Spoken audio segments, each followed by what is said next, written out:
వేణుస్వామి మళ్లీ మొదలుపెట్టాడు.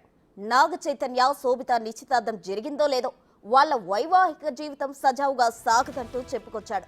నిశ్చితార్థం జరిగిన సమయం అసలు ముహూర్తమే కాదంటూ వేణుస్వామి తనదైన శైలిలో సంచలనాత్మక జ్యోతిష్యం చెప్పాడు. 2027 నుంచి చైతు శోభిత మధ్య మనస్పర్ధలు వస్తాయని, మరో స్త్రీ కారణంగా విడిపోతారని వేణుస్వామి చెప్పుకొచ్చాడు. తాను చెప్పిన జ్యోతిష్యం తప్పదని చెప్పేందుకు సాక్ష్యంగా గతంలో నాగ చైతన్య సమంత విడిపోతారని చెప్పిన వీడియోను సైతం ట్యాగ్ చేశారు.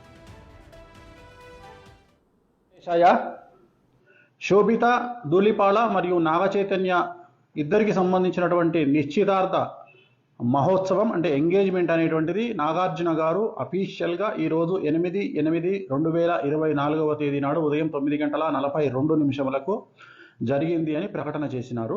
సో వారిద్దరి వైవాహిక జీవితానికి సంబంధించి ఎలా ఉండబోతా ఉంది అని చెప్పే ముందు ఒక వీడియో ప్లే చేస్తాను. ఆ వీడియో చూడండి. తెలుగు చిత్ర పరిశ్రమలో హాట్ టాపిక్ అంటే నాగ చైతన్య సమంత వివాహానికి సంబంధించినంత వరకు విపరీతమైనటువంటి ప్రచారాలు ఉన్నాయి. ముఖ్యంగా నేను ఈ సంవత్సరం మే 28వ తేదీ చెప్పినట్లుగా నాగ చైతన్య సమంత జాతకాల్లో ఉన్నటువంటి దోషాల రీత్యా అంటే నాగ చైతన్య జాతకాన్ని విశ్లేషించినట్లయితే ఆశ్లేష నక్షత్రము, అలాగే జాతకంలో రవి శని కాంబినేషన్తో పాటు కాలసర్ప దోషం ఉంది. రవి అంటే తండ్రి స్థానం, అంటే తండ్రి స్థానం మంచిగా లేదు నాగ చైతన్య జాతకంలో. అంటే తన యొక్క తండ్రి స్థానం అంటే తన తండ్రి స్థానం కావచ్చు, లేదా తను తండ్రి స్థానం అవ్వడం అవ్వచ్చు. అంటే తన పిల్లలకు తనకు, లేదా తన తండ్రికి తనకు ఉండే వ్యవహారాల్లో లోటుపాట్లు ఉండేటువంటి అవకాశం ఉంటుంది. అలాగే వివాహం తదుపరి నాగ చైతన్య జాతకంలో తండ్రి అయ్యేటువంటి అవకాశాలు చాలా తక్కువ. నేను మాట్లాడేది సహజ సిద్ధంగా తండ్రి అవ్వడం గురించి మాట్లాడుతూ ఉన్నా. ఈ మధ్యకాలంలో ఐవీఆర్లో టెస్ట్ ట్యూబ్ బేబీలు లాంటివి వస్తున్నాయి కాబట్టి మరి ఏమిటండి గురువుగారు తండ్రి కాలేడన్నారు, సంతానం లేదన్నారు, మరి సంతానం అయ్యింది అంటే నేను సహజ సిద్ధంగా మాట్లాడుతున్నా. టెస్ట్ ట్యూబ్ బేబీలో ఐవీఆర్లో అయితే జాతకాల్లో చెప్పలేము, కానీ నేను మాట్లాడేది సహజ సిద్ధంగా తండ్రి అయ్యేటువంటి జాతకం అయితే కాదు. ఎందుకంటే జాతకంలో శని రవి కాంబినేషను, అలాగే కాలసర్ప దోషం ఉంది. ఇక మనకు సమంత జాతకాన్ని కనుక విశ్లేషించినట్లయితే భరణి నక్షత్రము, అమావాస్య రోజు జన్మించినటువంటి అమ్మాయి నాగ చైతన్యం చేసుకోవడం వల్ల నాగ చైతన్యకే బాగా కలిసి వచ్చేటువంటి అవకాశంగా మారి ఉంటుంది, మారబోతూ ఉంది. కానీ అమ్మాయి జాతకంలో కూడా కుజదోషం కనిపిస్తూ ఉంది, కాలసర్ప దోషం కనిపిస్తుంది, అలాగే సమంతకు కుజదోషం ఉంది. ఈ కారణం చేత వీళ్ళిద్దరు వివాహం తదుపరి గొడవలు రావడము, విడిపోవడము, వీళ్ళ మధ్యన గ్యాప్ రావడము, అలాగే కొన్ని సందర్భాల్లో ఇంకా కుటుంబ సమస్యలు తలెత్తేటువంటి అవకాశాలు ఖచ్చితంగా 100% కనిపిస్తూ ఉన్నాయి. వీడియో చూసినారు కదా. సో ఇప్పుడు మనము విశ్లేషిద్దాం. ఇవాళ ఫస్ట్ ముహూర్తం తీసుకుందాం, జాతకాలు పక్కన పెడదాం. నాగ చైతన్య సమంత శోభిత ధూళిపాళ జాతకాన్ని పక్కన పెట్టి ఇవాళ మాత్రమే జరిగినటువంటి ముహూర్తాన్ని విశ్లేషిద్దాం. ఇది బేసిక్ గల్లీలో ఉండే జ్యోతిష్యుడైనా చెప్పగలుగుతాడు. సో దీనికి వేణుస్వామి లాంటి జ్యోతిష్యుడు అవసరం లేదు. ఎవరైనా బేసిక్ హిందూ మతం తెలిసి శాస్త్రం తెలిసిన వాళ్ళు చెప్తారు.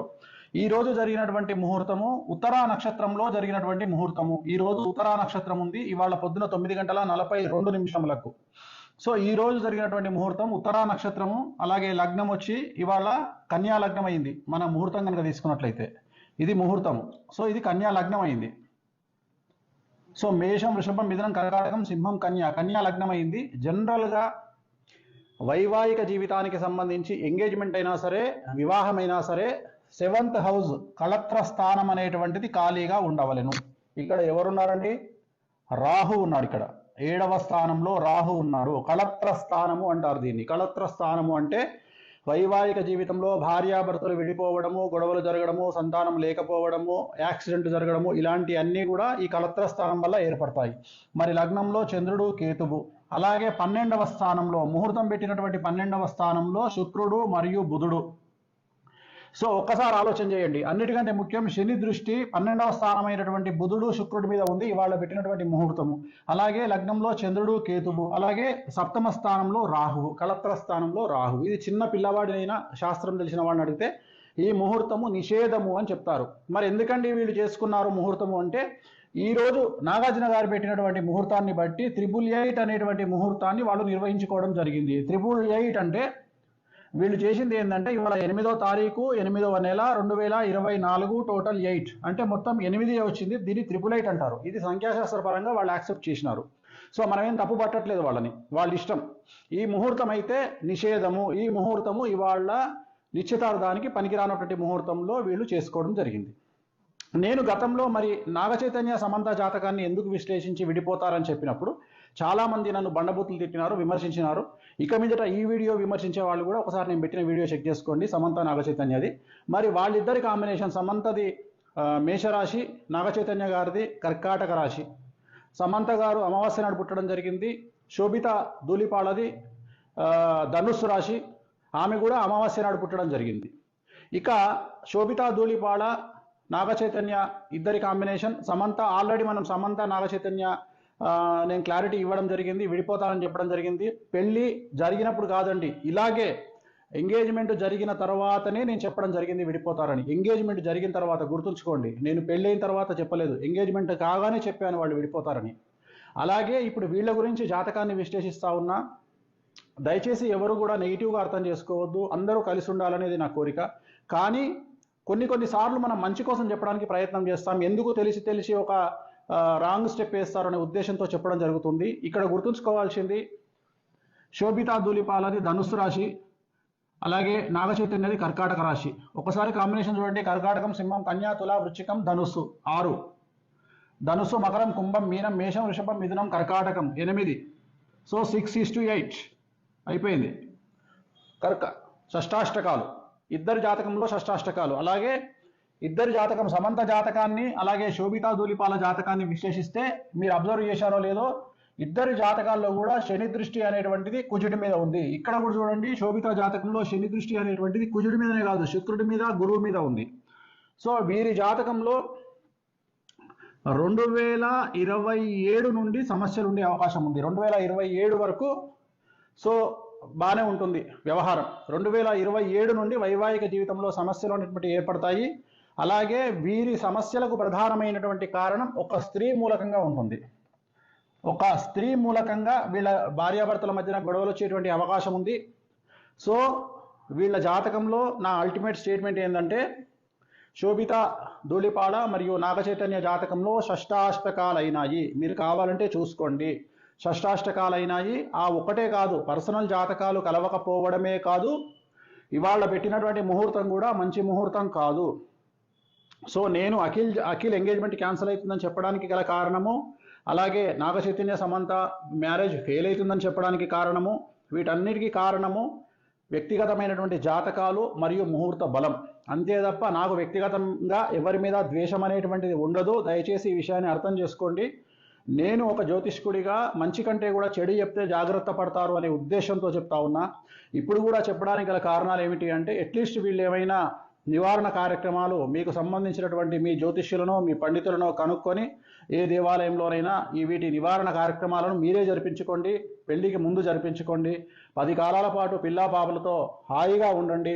అలాగే నా జ్యోతిష్యం ఫెయిల్ కావాలని కోరుకుంటున్నా. వీళ్ళకి సంబంధించిన జ్యోతిష్యం నేను చెప్పింది ఫెయిల్ కావాలని కోరుకుంటున్నా. ఆ వెంకటేశ్వర స్వామి దయతో వీళ్ళు నేను చెప్పిన జాతకం ఫెయిల్ కావాలని మరీ కోరుకుంటున్నా. ఎందుకంటే నా సక్సెస్ కంటే కూడా వాళ్ళ సక్సెస్ ముఖ్యం. కానీ వాళ్ళ జాతకంలో ఖచ్చితంగా కళత్రం అనేటువంటిది కనిపిస్తూ ఉంది. కళత్రం అంటే విడిపోవడము. కళత్రం అంటే విడిపోవడము. 7th హౌస్లో రాహు ఉన్నాడు, అలాగే లగ్నంలో కేతు ఉన్నాడు. చిన్న పిల్లవాడినట్టుగా చెప్తారు, ముహూర్తం తప్పు. అలాగే వీళ్ళ కాంబినేషన్ షష్టాష్టకాలైన శోభితాది మరియు నాగచైతన్యది.